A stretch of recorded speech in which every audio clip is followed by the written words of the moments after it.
I mean, I am a born and raised Giants fan, former season ticket holder, but you can't put up 3 points and expect to do anything. The Giants are averaging 14 points a week, and that's just not – you can't do that in the NFL and expect to do anything. Greetings and salutations and welcome to the Odd Coaches Podcast. I am your host, Dr. Keith Adams. And this week on this Top Shelf Tuesday edition, Week 7 of the NFL season. Segment 1, best, worst, and most surprising. Segment 2, our story of the week. Do in-season trades really work in professional football? And in segment 3, we will talk about things strictly for entertainment purposes only. And yes, I was entertained. How dare you make Kansas City an underdog? But first, the best thing we saw. Mike Connors, our teacher of the month, every month. What's the best thing you saw today, sir? I almost went Washington again this week, but I got to stick with the Lions. They took down the Vikings 31-29. Goff had 218 yards passing. They had 144 yards rushing. Their defense had 4 sacks. They're 5-1. They are a real contender to make some noise in the postseason. I'm not saying win the big game, but out of the NFC, I don't see a lot of other options playing as well as they are right now. Okay. George Ockett, our academic and athletic consultant, what was the best thing you saw today, sir? I got 2 things for you. You can talk about the Lions, but it looks like Green Bay is back and hitting their stride because my boy Love has stepped back up. He made some incredible throws today, even though he started off bad. Just remember, I've been the corner. Yes, I think turning the corner. Turn the corner. I know Adams loves that one. Turning the corner. So, you know, don't sleep on Green Bay as we get down. But you know, the best thing we saw. The King. He's on the mountaintop for a reason, and he keeps proving this week in and week out. You ain't got much hope against him. I mean, when he comes in, and their defense is playing lights out, man. Lights out. But then you always get some situation in every game where it's a key moment, and he comes up and does something that you are not expecting, that nobody else can do. It's just incredible. I mean, he's a joy to watch, man. He's a joy to watch. All right. And Captain for Life, Will Cotton, what was the best thing you saw today, sir? Oh, I'm gonna stick with the Chiefs, man. Like, this team was the whole team, you know, because in reality, Mahomes wasn't playing that very well. He had 2 picks, you know, but he had that one touchdown where he trucked the safety on the goal line, and I was like, oh, and he looked down at him too. Yeah. He gave him a stare. He gave him a look. Yep. Man, I was like, yo, this dude, he had 2 picks, and it felt like he didn't have no picks at all. Like, that's how he commands the game. And that defense is very underrated. Nobody is really looking for him or talking to him when they play, you know. And the crazy thing is, even with all the loss of the players that they lost, you know, Pacheco and Kelsey not playing that well, you know what I'm saying? Like, they're still finding a way to win, man. They're still finding ways. And they beat the team that's built to beat them. They got all the money, everybody. We're here to beat Kansas City. And they just, man, this is the best thing. I was like, yo, this dude is real, man. This dude's real. I have to say this because he is the only quarterback that I know, and I can't think of another one, that can go into a game, throw 2 picks, and you still feel like you're going to come out with a win. You still feel like he's going to make it happen because he's going to do something to keep you in the game and get you back in the game. So, yeah, and real quick before we get to the worst of the worst, guys, Tom Brady's not very good at this commentary thing, and I just had to get that off my chest. No. That was wow. I actually listened to him this week, and I was like, this is not very good, man. So I hope I'm not being too hard on him. But no, he's not Tony Romo. He's pretty bad at this. All right, Will, what's the worst thing you saw today? It's got to be Carolina. Carolina was the worst I saw today. And traditionally, in the longest, I've been a fan of Commanders / Redskins for my entire life. You know what I'm saying?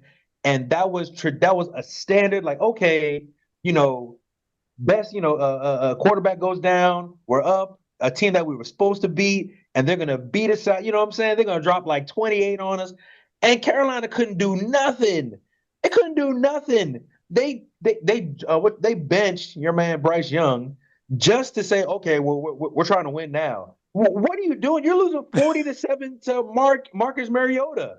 Like, that is terrible. Like, it makes sense to me why when Baker went there, he couldn't do anything and they were terrible. And when Sam Darnold went there and they couldn't do anything and they were terrible. You know what I'm saying? There's no chance. It doesn't matter. Joe Montana, Dan Marino would not have a chance with the Carolina Panthers, man. They were so bad. And I hope something happens this offseason where they change everything, because you can't trot people out like that with that kind of, that's terrible. Oh, Connors, what's the worst thing you saw today, sir?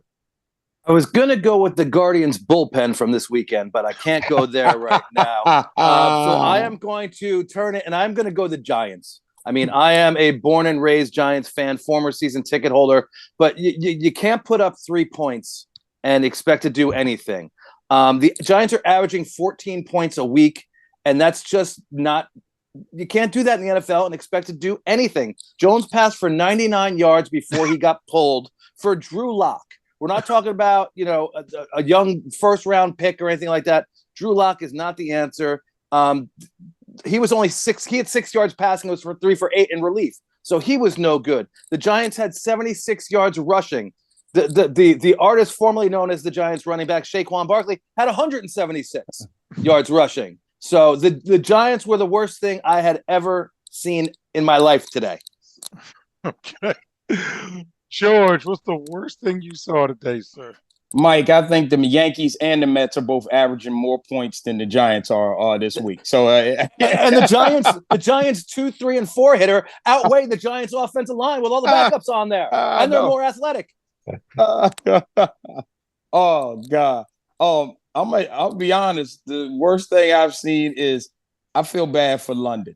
Because for the past 2 weeks, the brand of football we've been putting out there is horrific. Just horrific. I know most of us didn't get up, but I happened to watch part of the game this morning, and it just ugly. I mean, you want to talk about a stink fest. It was unwatchable. It was unwatchable. Terrible. Yeah, I didn't even have it on. I end up watching highlights from last night from the Yankees winning the pennant last night, because it was horrible. I feel bad. If we're trying to expand the sport overseas, that's not a way to do it. That's not the way to do it. All right, I got to jump in on the worst, because when we started this show, Deshaun Watson was going through whatever his challenges and changes were, and we actually had 2 shows legit. Kelly can prove it, that we didn't show because of all of the controversy. But it was Cleveland who bid it against themselves. It wasn't Deshaun Watson. We always say on the show, GTB, get the bag.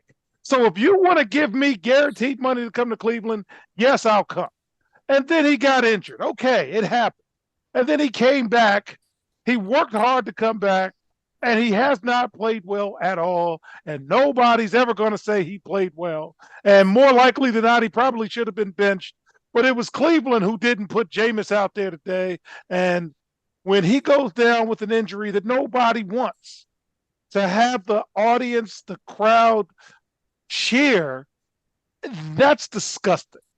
And I'm so happy that cats like Myles Garrett and Jameis Winston came out and said something publicly.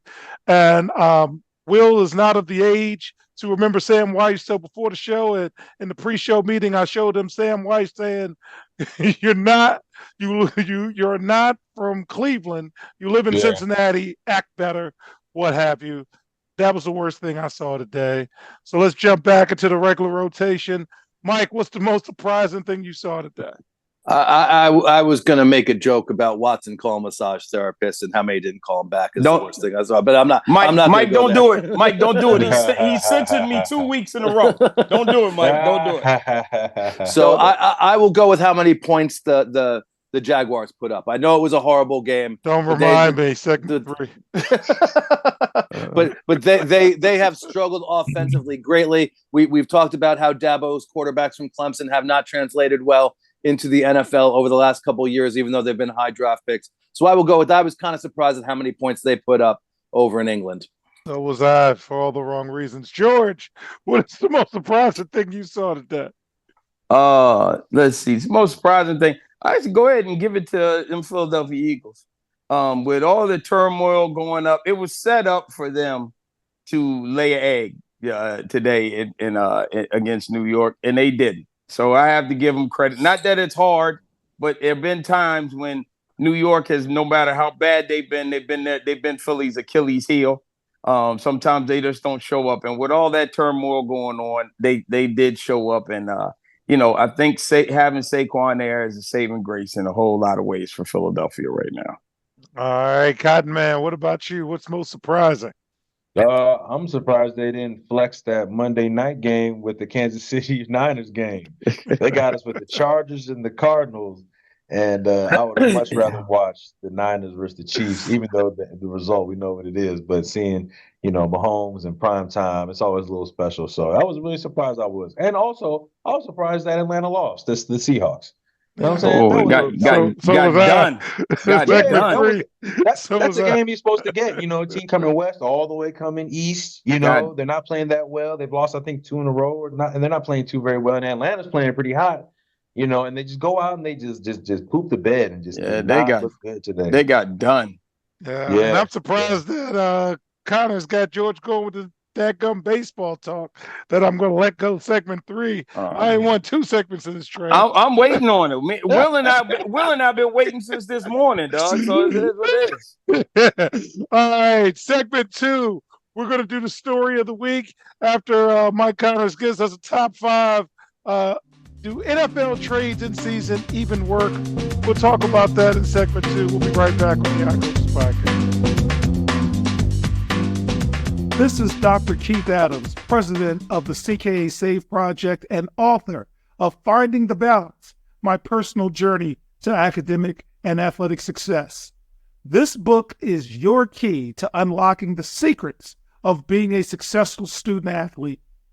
Drawing from my 30-year career as a teacher and coach, this instructional guide offers a unique perspective on achieving success in both academics and athletics.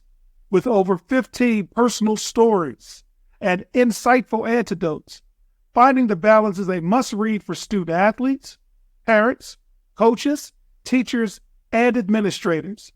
Visit www.ckasaveproject.org to get your copy and start finding the balance today. My buddy is part owner with them. Welcome back to the Yacht Coaches Podcast. All his baseball talk. Segment 2. Mike, give us the top 5 for the OCP, sir. All right, here's what I got for the top 5 this week. Not a lot of changes, but some subtle changes. KC still on top. Again, yes. You got to beat the man to be the man. In second, I moved the Lions up to number 2. Last week, they took care of business against the Cowboys, and I won't go any further with that. And today they dethroned the Vikings, who had been looking really good, so they moved to number 2. I got Baltimore in the 3 spot the last couple of weeks. I know they haven't played yet today, but they've looked really good. I dropped the Vikings down to 4. They did not lose by a lot. They played really, really well, so I can't drop them out of the top 5. And I moved Washington up into the 5 spot. I mean, I know they didn't play great competition today, but their starting quarterback went down, and they did what good teams do. They plugged the next guy in, and they went out and they executed the game plan just like they had it, and they went out and they got a win. Mariota looked very athletic. He looked like he had a good control of the offense. I was impressed by him for a guy who's had to jump around a little bit. Everybody looks athletic against the Carolina Panthers. Worst franchise in sports. Are we good with this, Will? No. Any thoughts? Yeah, I like it. I got one change. I like Chiefs, Lions, Baltimore, Vikings are still in there. And then 5th, I'm gonna go with Green Bay, man. Green Bay is playing very well right now. Thank you. You know, they had a very good game against a very hot Houston team this year. They're right in there, the mix. So it's going to be very interesting with the NFC North and how it shakes up. But we'll see. They're all looking good. I can't argue with that. I have to, and the reason I'm with Will, because that's one I was going to call to until Washington Redskins, Commanders, whatever you want to call them, until they beat one of the better or in teams. Okay. Then I can't let them up. I can't let them up there right now. Can't let them up there. I understand. Beat whoever's in front of you, and they've got a nice little soft stretch coming. Yeah. So they should get some wins. Yep. All right. Story of the week. Do in-season trades work? The Buffalo Bills and the Cleveland Browns made a trade. Buffalo acquired Amari Cooper, and the Cleveland Browns got rid of more salary. The New York Jets traded for Davante Adams from the Raiders. Still doesn't block or tackle, but that was the move they made. And the Minnesota Vikings got Cam Akers back from Houston. And does that even make a difference? So, George, you're my football guy. Do in-season trades in football make any difference? Tell me. They can. It all depends on, here again, we're talking about situation, and it's situation driven. Amari Cooper got traded to Buffalo. They needed a receiver. Amari Cooper went out to Buffalo and did the same thing he was doing in Cleveland, dropping passes. With Davante, you had a situation. He wanted out. He'll give them he'll give Aaron Rodgers some love in this situation, and A-Rod might feel a whole lot better. Who knows? We'll see how it goes. Akers one doesn't even need to be mentioned. But you've had some trades in midseason that have affected the team in a huge way. When you got my Russia got, who's my man? Oh God, I'm missing his name right now. Linebacker got traded from Denver. What was his Von Miller? Von Miller. That was a big trade. So that made the needle move. So you got some trades that make a needle move. There wasn't one here that was that's going to make the needle move that I don't believe. I mean, unless it's going to be Davante Adams to the Jets, but there's so many things going on with the Jets right now that Davante Adams is not going to be enough to fix that dying Titanic right there. That thing's just going to sink. So we'll see. Connors, what do you think? In-season trades in the NFL, do they make a difference in your opinion? I don't think so. It's not like the NHL or NBA where one guy can really make a huge difference. There's so many guys on the field in the NFL. There's so many changes happening every time.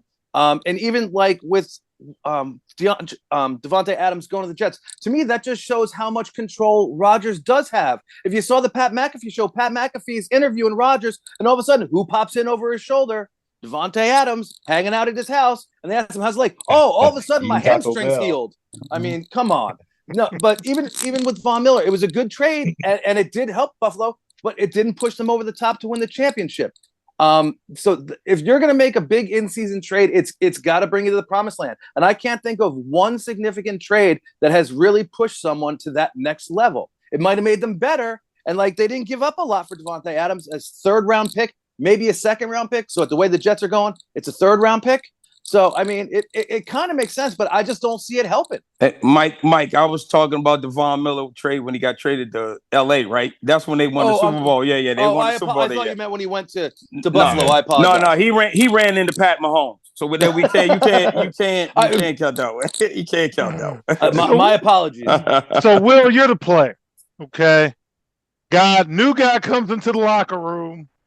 It's the NFL. It's one of 53-man roster, whatever it is. Yeah. What do you think, man? Does it make a difference in the NFL? Man, I think the good GMs can get the right guy at the right time.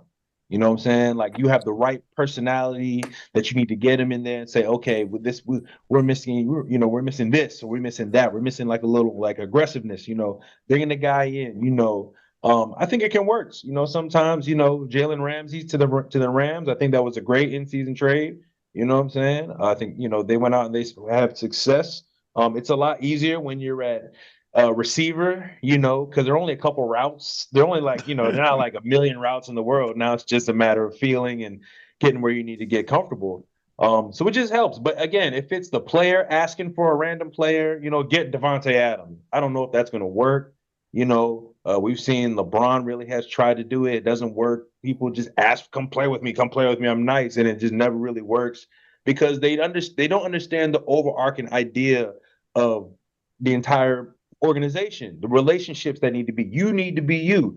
It works for the OCP. George is the way he is because I'm the way I'm is, just like Mike Connors is the way he is and the way you're is. That's how it's constructed. If there was two Williams, it would throw off the balance of the podcast. If there was two George, it would make it awful. Nobody will watch this joint. Wow. So I'm saying it just depends. It just wow. It just depends, man. I'm just trying to turn the corner, man. I'm trying to turn the corner. Turn the corner. All right. So finish in segment 3 because I can't have George go off because baseball's coming. In segment 3, we're going to talk about things strictly for entertainment purposes only, and we will sneak in some Yankees and World Series talk as well. That will be on a very limited basis. We'll be right back on the podcast. It's a rap video. This is Dr. Keith Adams, president of the CKA Safe Project, with a question for you. Are you passionate about supporting student athletes? If so, then become an official member of the CKA Safe Project and make a difference today. With your membership, you'll be able to help us provide essential academic and athletic support to underserved communities nationwide. Join us in empowering student athletes to achieve their full potential, both on and off the field.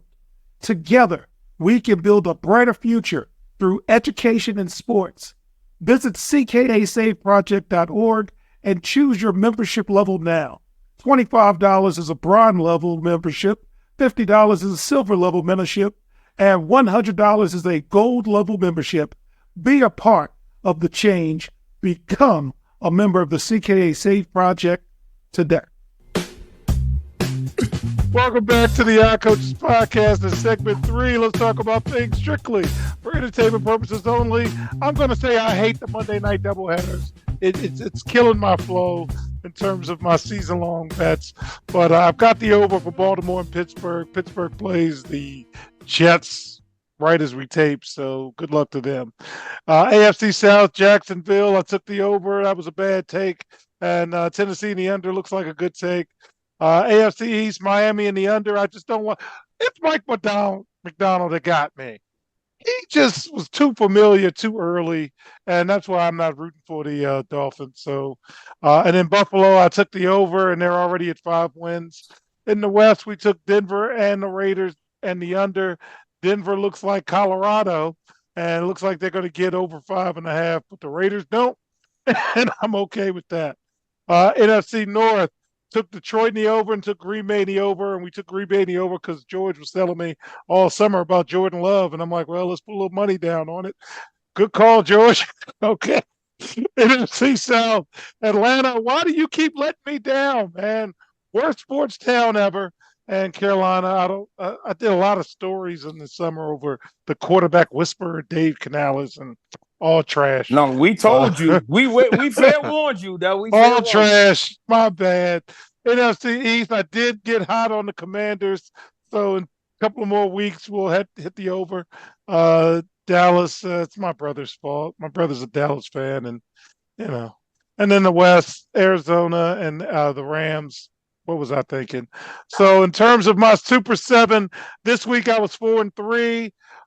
Green Bay, I had -2.5. They won by 2. I had Atlanta -3 and Philly -3 for the 2 play. But the 3 play hit Indy -3, KC +1.5. If you're going to make Mahomes an underdog, I'm betting on Mahomes. And then Detroit +1.5. Go Lions.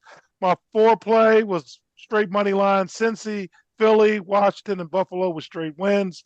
Tennessee and Buffalo over 41. Thanks for the garbage time touchdown, Buffalo.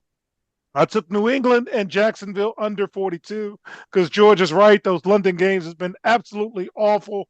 And this is the week Trevor Lawrence wants to throw like he's playing against Wake Forest. And then again, you make Kansas City. You make Kansas City an underdog. I make money. Go Chiefs. So George, did we do anything strictly for entertainment purposes only, sir? Yes, I did. My lunch money is secure for the entire week, thanks to my man Jordan Love. Okay. So we're gonna go. We straight up with them Green Bay Packers. I'm riding with them. Okay, Connors, did we do anything strictly for entertainment purposes only? Above board. We did, but we don't have much to celebrate about. I took KC and Detroit and won those 2. I naively took the Giants, lost that, and I took the over as well on our London game. And again, Trevor knows that I'm a Clemson fan, and he heard me talking bad about him, so he came back and kicked me in the butt. So I did not do as well as I had hoped to do this week. Cotton Man, any fun for you? Oh man, once Jaden Daniels went down, it kind of messed up my whole parlay. So I had like one touchdown or two touchdowns and like 60 yards running, and I was like, that's easy money. And unfortunately, my man got messed up. But I hope he's all right. I'm not one of those fans who are like, "Oh, you messed up my parlay." It's like, oh yeah. I hope you're better, man. Get better. Good. All right. Next week's games of interest. We have Minnesota against the Rams on Thursday night. I think Minnesota's a safe pick. Philadelphia against Cincinnati. That should be no, it shouldn't. All right. Baltimore against Cleveland. Tennessee, Detroit, Arizona, Miami, Jets and Patriots. Atlanta and Tampa Bay. Now that's a must-win for Atlanta. Green Bay versus Jacksonville. Indy against Houston. New Orleans against the Chargers. Buffalo against Seattle. What's up with Seattle, man? I mean, it just came in. Don't mess that up. Okay. Carolina, Denver. That ought to be fun. Kansas City against the Raiders. Chicago against Washington. All right, folks. We've got something going. Dallas against San Francisco on Sunday night, with Dallas coming off a bye. And Monday night, Connors, the Giants and the Steelers. Who will be quarterbacking for the Steelers? How did the Giants get a Monday night game? Gotta be Monday afternoon, can't be Monday night. The hell? Are there two games on Monday night? How the hell? No. Oh my God. Connors, anything of note for next week that you're interested in? No. No, I'm not going to be home Monday night. I can tell you that the Rangers are playing, so I'll be watching the NHL. The only game that kind of interests me now is Chicago, Washington, because I'll be interested to see if the quarterback for Washington is back, and the Chicago QB has been playing really, really well. But other than that, I'll probably watch the Jets Patriots and pretend it's the late 90s. But other than that, no, there's not a lot of games that jump out at me next week. Codman, anything for you, sir? Oh, yeah, there's a lot of ugliness out there, but there's some interesting ones out there. I think Philly versus Cincy is going to be pretty good.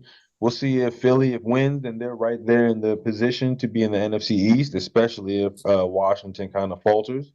I'm definitely interested about Atlanta versus Tampa Bay. I mean, right now we haven't had the game yet, but if Tampa Bay loses, that game becomes even more important because now they're tied again. So we'll see what happens. Regardless of what happens, actually, of whoever wins, is going to be interesting. I'll check that out. Yeah, it's hard to watch Indy when they don't have Joe Flacco. So I hope they make that decision, and that would make the Houston game a lot better because Richardson is not that good. All right, George, anything catch your eye before we have some extra fun? Only one game, and it's the game I've been waiting on. You remember at the beginning of the season, the training camp, the Raiders came in with the Kermit the Frog situation. Oh yes, Now they gotta see the king. This is money, y'all. This is worth the money. This is worth the money. And they go in with starting quarterbacks of they got hurt, so they back to Minshew. This is going to be so good. The spread on that game is going to be 74 points. I'm taking the over. I'm taking the over. All right, and special note, fans. The baseball season is quickly coming to an end. Thank God for all of us. The World Series is this week. Shout out to my college roommate, Brian Irons. Beans was a baseball player, so I was just inundated with baseball at Lincoln University the semester I was there. George, feel free to give you a playoff preview, and you and Will and Mike can sneak in some baseball talk for some social media memes and excuse me. I know it hurts you a lot to even put this on. Let me put my Yankee hat on real quick while we going. Thank God Will and I have been up on this. The Yankees are back in the World Series. Our weak point of our bullpen did not come to get us, so it came up. Good thing we got there. And right now, I'm just interested to see who we're going to get because it's going to be great. I personally am hoping for a Subway Series, but I know I'm not going to be mad if we get Ohtani and the Dodgers. So it's going to be a good one. It's going to be a good one, man. Great year for the Yankees, man. It's great to have them back. God, man, you're here's Let's your 30 go. seconds. Let's go. Man, I can't say it any better than my man George. Let's go. All I gotta say is, please, Juan Soto, please stay. Yes, please. sign him.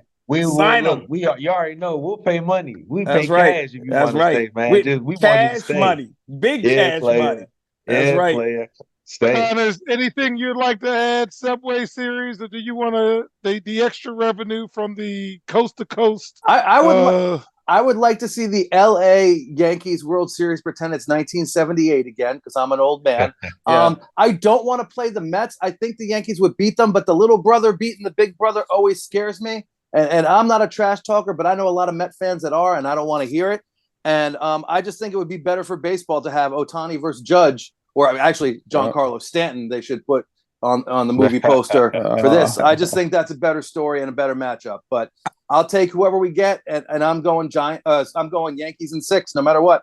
I will say this: it'll be, it's going to be money. They're going to do revenue regardless, because the Subway Series is always going to be heavy watch because it's the Yankees and the Mets. But to get the Dodgers with Ohtani and Judge is going to be huge. It's going to be huge. It's going to be absolutely huge. As we like to say in wrestling, if I had the pencil, I'm booking Yankees and Dodgers. I need Ohtani. I need bright lights. I need big city. I need pretty women. I need everything on TV. And if you give me a Subway Series with the Mets and the Yankees, I've seen New York City. You can have it. So on behalf of our hey, wait a minute now. And this also, with the Yankees going to World Series, everybody out there, this ensures that we will have more baseball on OPC, because Will and I ain't gonna let this go, and neither is Mike. Because we're gonna be watching the entire time. So keep talking. Maybe we can get Robert on an evening show. That's right. Because Robert will be right here with us. Let's go, Yankees. Of our cavalcade of stars, I'm Dr. Keith Adams saying thank you for listening and or watching the Odd Coaches podcast, and we'll see you on the sidelines. Till next time, take care. The Odd Coaches podcast is sponsored by the CKA Save Project. The CKA Save Project is an industry leader in providing student-athlete academic and athletic support. From assessing student-athletes' academic and athletic skills, to measuring and monitoring student-athlete academic progress, to improving student-athlete time management and organizational skills, the CKA Save Project provides wraparound services for student-athletes from middle school through college. For more information, visit us on the web at www.ckasaveproject.org or schedule a free consultation with Dr. Keith Adams by emailing cka@ckasaveproject.org. We hope you enjoyed today's show. The Odd Coaches podcast drops new episodes every Tuesday through Friday on most weeks. Make sure you subscribe to the Odd Coaches podcast on Apple Music, iHeartRadio, Podbean, Spotify, and YouTube. Follow the Odd Coaches podcast on Twitter and Instagram at Odd Coaches. Follow Dr. Adams on Twitter and Instagram at CKA Save Project. In addition, follow Coach Mike Francis on Twitter and Instagram at Coach Franchise, spelled Coach FRANCHIZE. For more information about the CKA Save Project, please visit them on the web at www.ckasaveproject.org. See you next time on the Odd Coaches Podcast.